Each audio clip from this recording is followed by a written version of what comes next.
So here's what it comes with. Here's the speaker itself, a mini line-in cable, and a charging USB connection cable, and a nicely written little pamphlet, written pretty clearly, which is nice. First thing I'm going to try and do is I'm going to charge the device with the included USB. It's about 2 feet long, and I'm going to plug it into a standard 1 amp USB port that I have available here. And let's look at the device, find the charging port. There's a little rubberized section here. It says open. I just cut my nails, so it's harder to do. So I see the line in there, and I see where to plug this in, right there. And you can see a little red LED glowing. I don't see it blinking, so I assume that that will turn off once it's fully charged. So let's let this charge. Then we're going to come back and we're going to test all the functions of this very sleek looking Bluetooth speaker called APIE-C. It's made by APIE.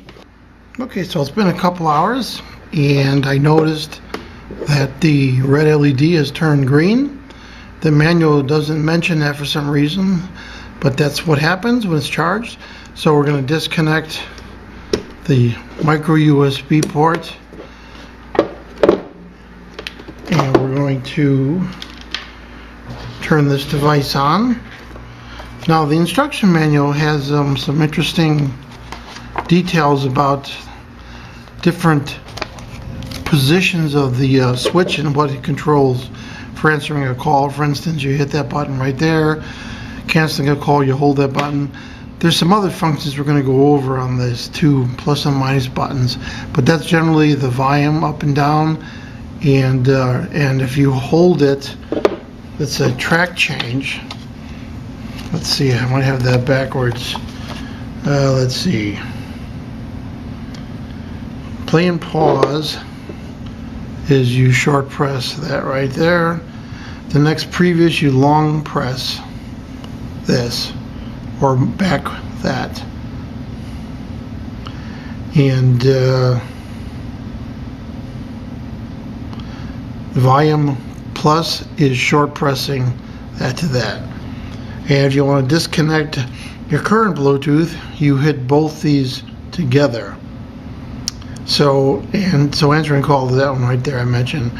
So you also make a call. It says press this twice to redial the last number. So that's very interesting.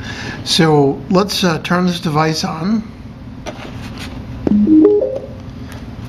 I have a Nexus 6 right here, and let's see.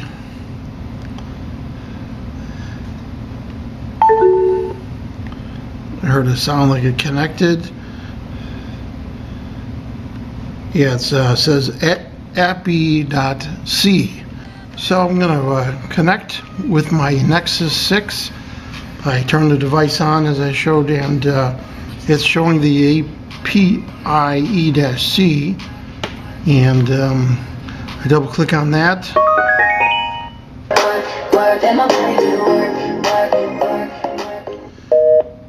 So there it's working. So I'm streaming some music right now.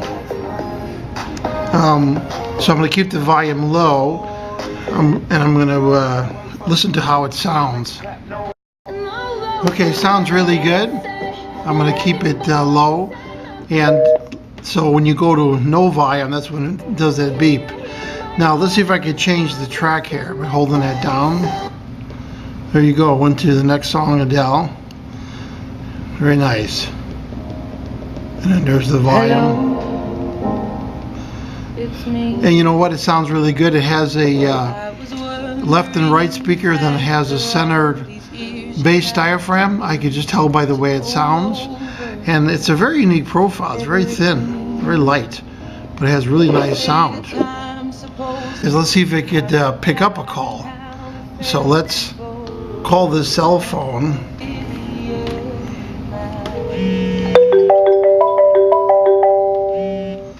Hello? Testing 1 2 3. Testing 1 2 3. Okay, it worked. The echo's right by it. Now let's try another function here. Let's take the supplied cable, plug it into the line output, and let's see how it works with not using the Bluetooth. So we're going to put it right to the line input. Typical of me to talk about, and that works. So if you don't have Bluetooth or you don't want to use Bluetooth, just go right with the line input cable. I love the green LED there. It's very bright, very cool.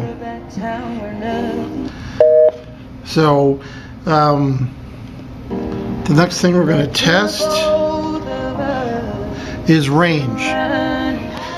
Okay, I tested the range and it was about 22 to 25 feet, a little bit short of the spec that they're giving, but still respectable range. So what are my overall impressions of this APIE-C? I like it. I think it has a unique profile to it. I don't see many like this. It's very, very thin. It's got good indications, everything worked on it. The range was a little bit lacking compared to other Bluetooths I've had, but the sound was pretty good. Considering how thin this is, it still had a pretty decent amount of bass. You can't overdrive it because you'll get a little distortion. That's pretty typical, but it did sound really good at normal volume levels. And I like the simplicity of these controls once you learn how to use them. There's a minimal amount of controls and a nice little simple back plug right here. So I'm going to give this a 5-star rating, and I hope this video review helped you with your buying decisions. Thanks for watching.